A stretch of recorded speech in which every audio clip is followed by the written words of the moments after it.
to say thank you to Warren Bond for bringing this gathering together and some of the descriptions specifically that has helped me ground in some of the ideas that I'd like to participate. I wasn't totally sure exactly how I could participate, but after hearing you, I've got a better idea.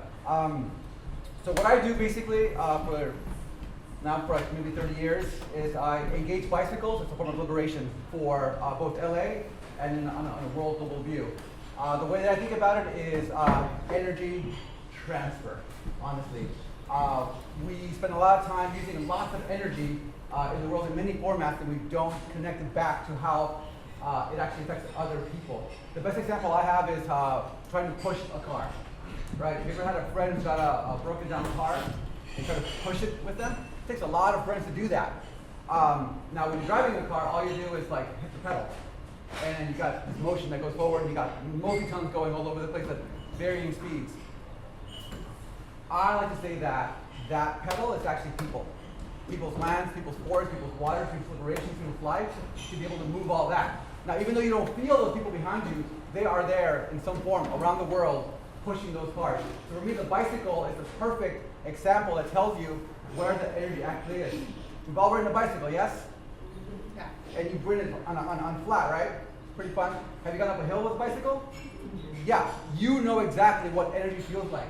That burrito you ate, that sandwich you ate, is helping you go up. And the person doing the energy is you. That's you. That's the connection with love and water and land and energy here in LA and all over the world.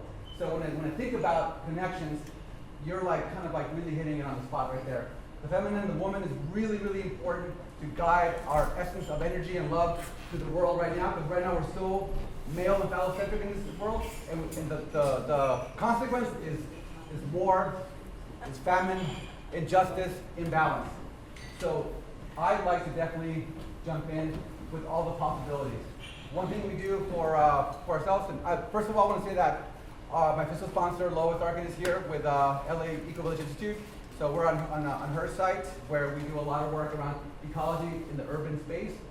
How we talk about that to our neighborhood who's not an eco villager is really, really important. So this poetry section, this like public facing section is really important to get other folks who are not awake yet to the realities of what we're going on to really interface.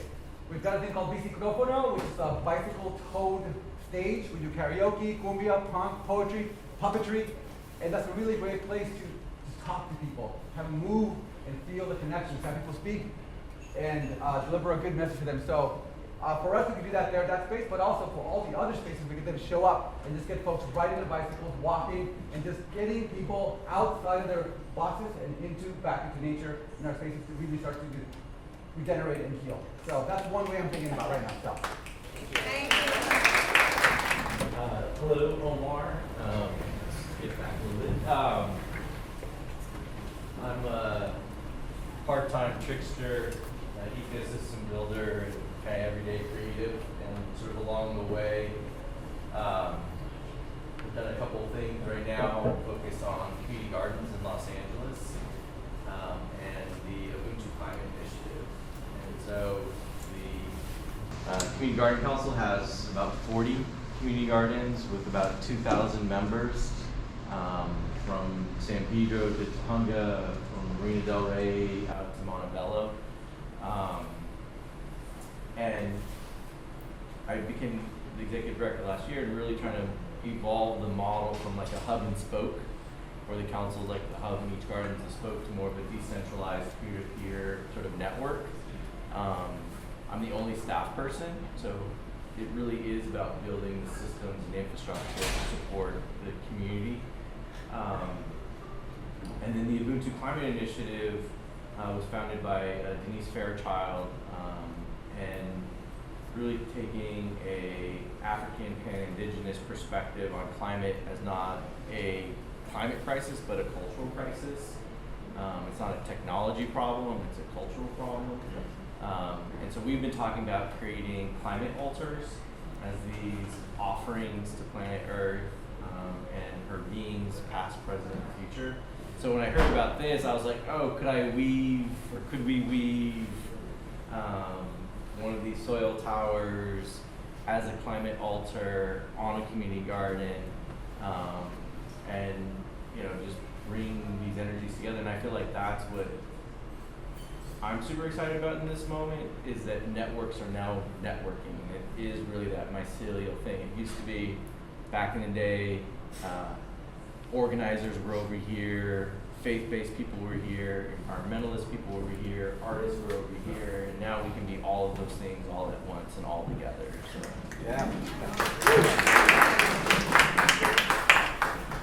Hi, my name is Michelle Wong. I'm a herbalist and acupuncturist, physician of integrative medicine. And within the last couple of years, I've been really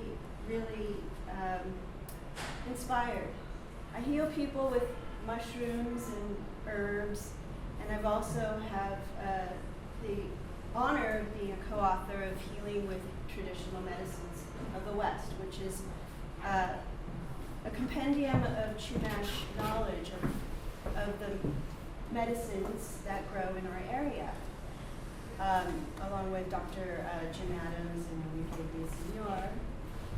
And so it's kind of coming full circle. I was just telling Jan, I was an intern at 18th Street Highways, right out of college, right out of UCLA, so it was really fun to go back and see that space and to come here. And the fact that I've also been at the LA Eco Village for the last 24 years, and so I'm just really happy to see all these influences coming together and know that I'm not the only one that's crazy thinking about these things and really feeling it and wanting to integrate where I can because of the knowledge and the gifts that I've been harvesting for a very long time. So thank you for having us. And I want to defer to Lois.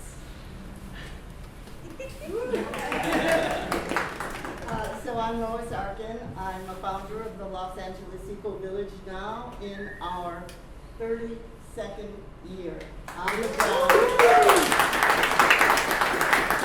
ground in our current neighborhood.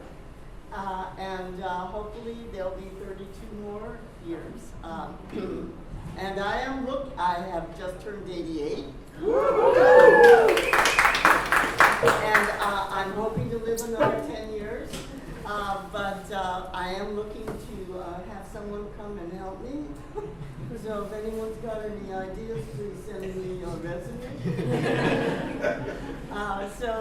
Lois at ic.org. Mentioning IC, we are in the LA Eco Village. It's a 2-block neighborhood, but in that 2-block neighborhood, there is a 40-member intentional community. That is, people who have moved there intentionally to demonstrate higher quality living patterns at lower environmental impacts. And so you can just imagine all the things that go on there. We do public tours. People come from all over the world, as they do here as well. And so many of the other spaces and places that all of you represent to see how people live there in an eco village in the central part of the city. We're actually at the intersection of 5 different neighborhoods. Wilshire Center, Koreatown, Little Bangladesh, East Hollywood, and Historic Filipino Town. In the intersection of all 5 of those neighborhoods. And we're also the densest neighborhood, among the densest neighborhoods in the entire country. And within LA County, we are the most park-poor neighborhood. So toward that, we are in the process of developing a small, semi-private public park, which we hope will be opened by late spring. And we are also in the process of doing a 300 linear feet car-free street closure known as a People Street with the city of LA. It has been funded, it has been approved, and we hope to have that in by summertime. And this, we're thinking, someone just mentioned here earlier that would be an ideal place for a Meandros because it would be totally public and you don't have to get through a gate or have special hours to see it. So we will be talking more about that. So we do public tours. Go to our website, laecovillage.org, And I'm very proud to say that there are several of us here today, Michelle included, and Jimmy, Lara, whom you'll meet, and let's see, one or two others. So anyway, it's nice to be here. Thank you so much for having me. My name is Olivas. I'm here with my team from the Crenshaw area, Mart, actually, Trinidad, and Olivas. We have a small little space off of Crenshaw and Manchester called Crenshaw Dairy Mart. It was formerly a dairy mart where the neighborhood would come in and grab their candies and chocolates and chips and all that. But now we're in a space where we're artists, and we've been our 3 pillars are abolition, ancestry, and healing. So those are the big 3 elements that we kind of like do our programming, engage art, engage the community. For example, we have a garden pod, which is called the Abolitionist Pod, which holds about 1,000 to 2,000, depending on how much you want to cramp into that pod, of plants and plants to eat and produce and vegetables and all that stuff. With that project, we talk about how it's we really promote how growing food is our birthright.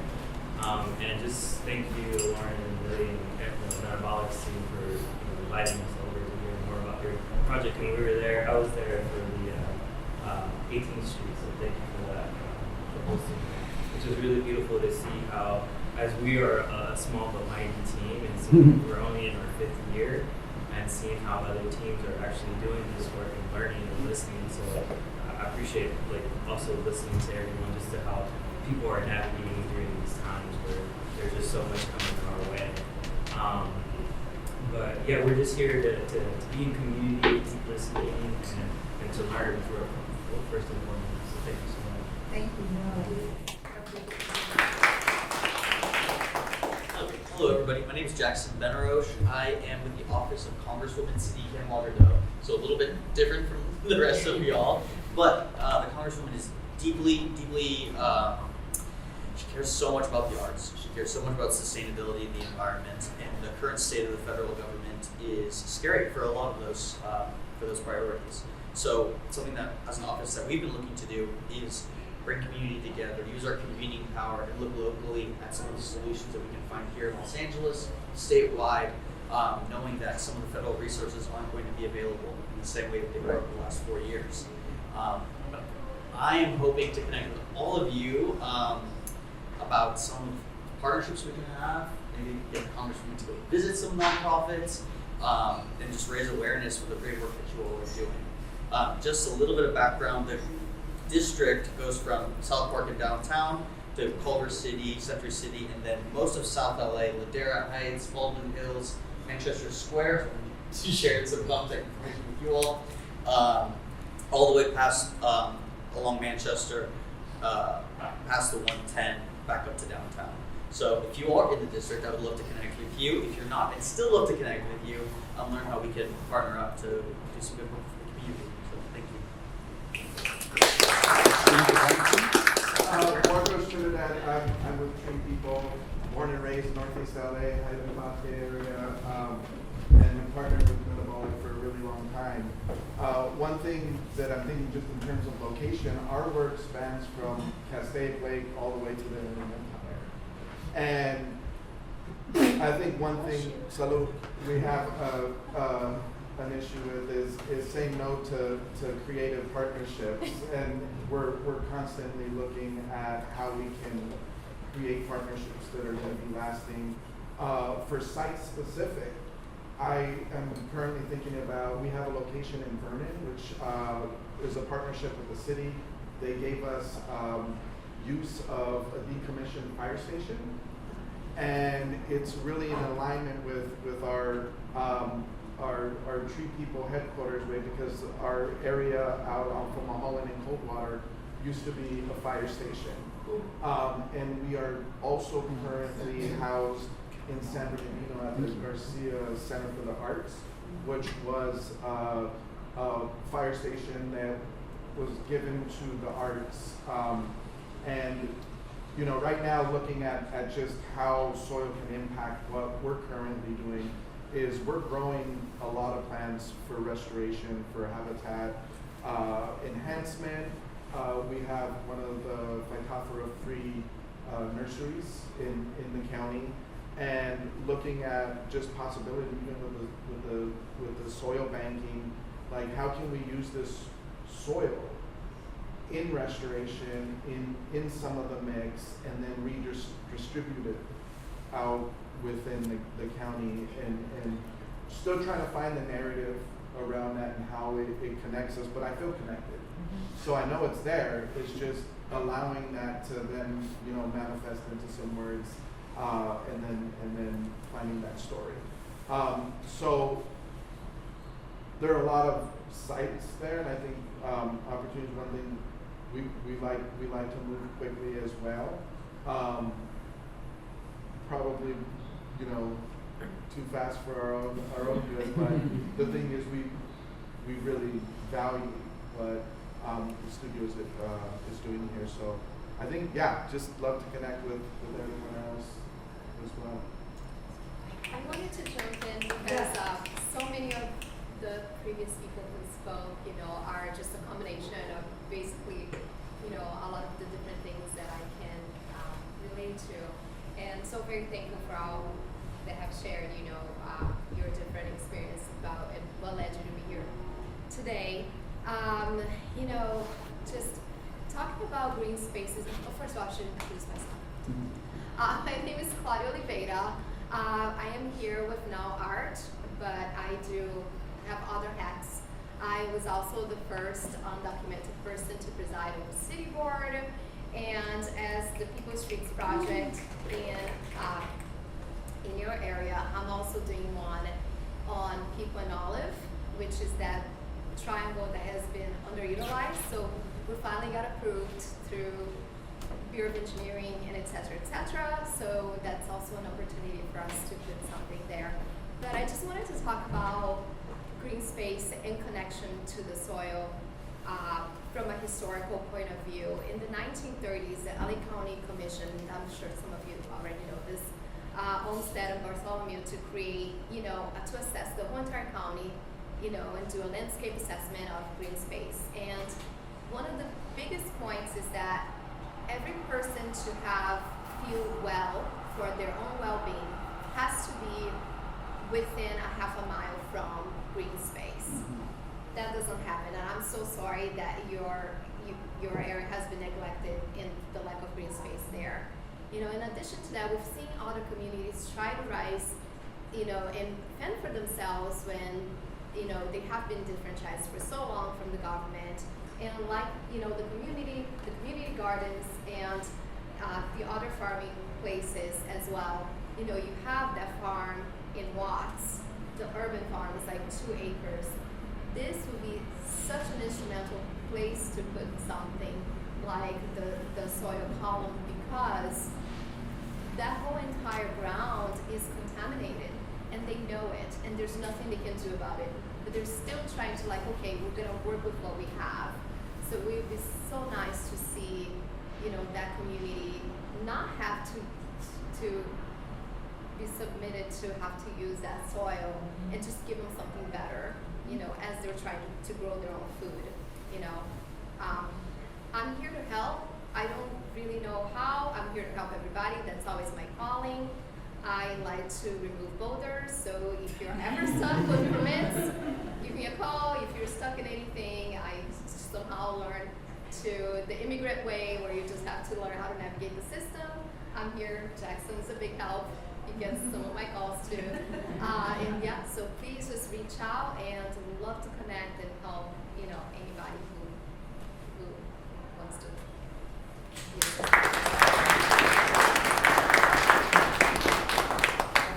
My name is Nancy Ibrahim. Thank you so much for the invitation.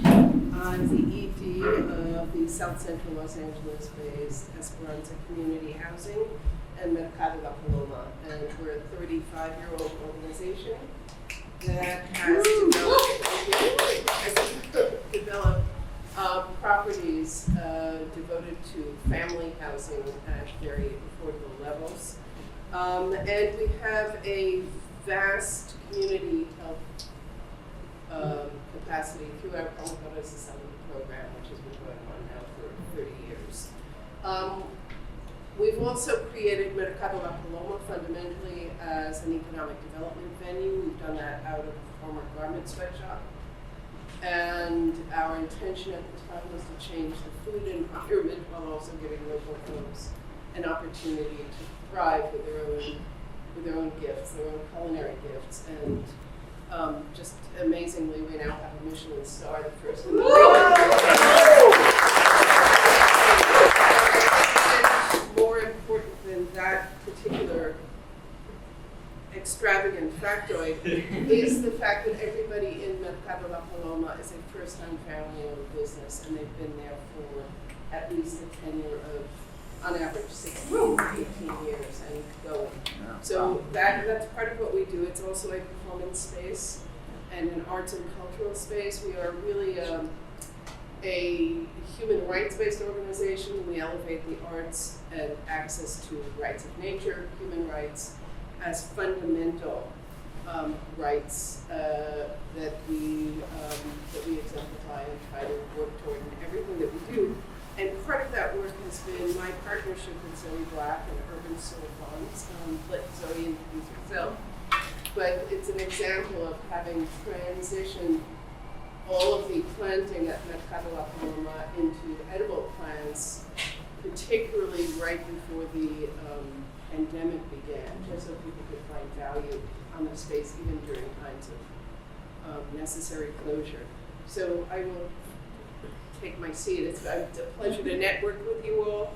We are very, very landlocked in all of our housing. We have very little land, and at Mercado La Paloma. So we're here really exploring this concept. Grateful, very grateful for the invitation, and very happy to reconnect with folks and to meet new folks. So thank you. Zoe Black, I'm an artist and a land steward, and founder of Urban Soul Farmer, and gradually putting in a food forest at Mercado La Paloma over the last 3 or 4 years now. So come by and check it out. And yeah, we're just trying to explore the possibilities of what is possible in that space.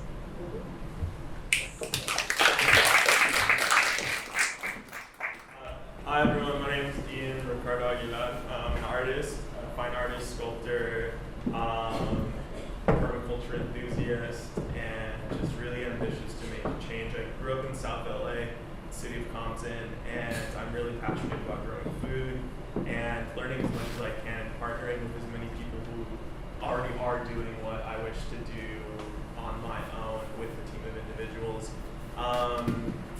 Growing up in South LA, as you may know, there's just it's a food forest, it's a desert of resources, but similar, I wanted to tap on what Jimmy was talking about was energy, potential. And I've lately been reading a lot of like socialists, utopic kind of Luxembourgian Marxist kind of literature. It really talks about energy and the people and the energy we have stored within us can truly, if we learn how to harness that and organize and to work with one another, we can really make a change. And I think a lot of us here are trying to do and are doing similar things, that we have a kind of a similar utopic goal, but also tapping in what you said is like knowing how to work within the system. So those are things that I'm really interested in learning how to. Right now I'm in a place where I've been longer than I've been creating art. I've been growing food since I was 18 in this abandoned lot behind my parents' place, and I turned it into a permaculture garden. I turned it into a ceramic sculpture garden where I invite my community to come in and learn and teach children how to grow food and how to cook with it and how to alter different recipes and essentially just how to improve the quality of your life. And I think that spending that time in a space that seemed like it had nothing going for it and creating an Eden for myself and for my family and for my community has absolutely revolutionized what I think is possible with one person's energy. Could you imagine if we really all worked together and, you know, as an entire city, the kind of change we could make? So I'm really here more so as a student and very eager initiatives with anything you may want. Yeah, thank you so much, Lauren, for having us here, and I'm really eager to pick people's brains to see how one would go about acquiring a space, putting a Meandros element, a soil tower, and really continuing this narrative of caring for a city to really, create a bit more of this like utopia that we're all kind of really striving to live in. So, thank you. Hi, I'm Rachel. I also run the LA chapter of the global organization of creatives called Climate Designers. I try to weave together so many of the different organizations around LA that are making such work in the city, and also amplify the communication and messaging around these organizations that don't have time to get their head up out of their work to share that they're doing this amazing work. So I can help in any way, either conceptually or messaging.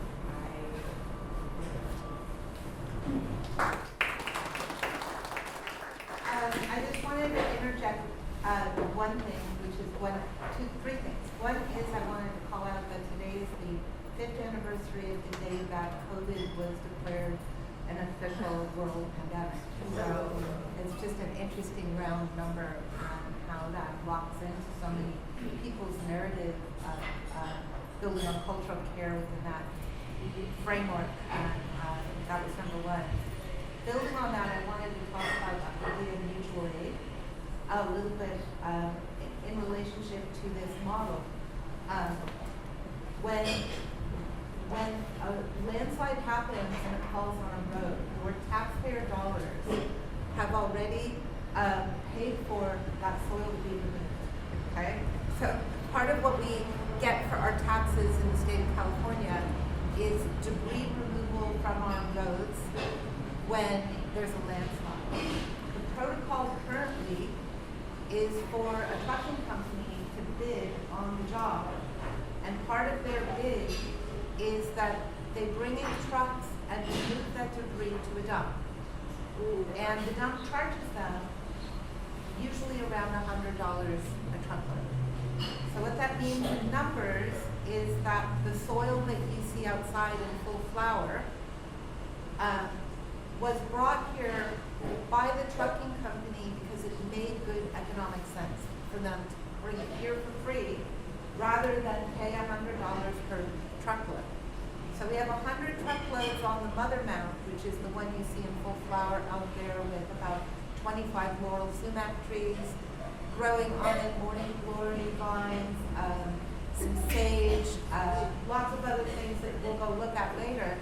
But if it had gone to the dump, it would have cost the trucking company $100 for each truck. So that's 100 times 100 or $100,000. So not taking it to the dump is already a form of mutual aid, right?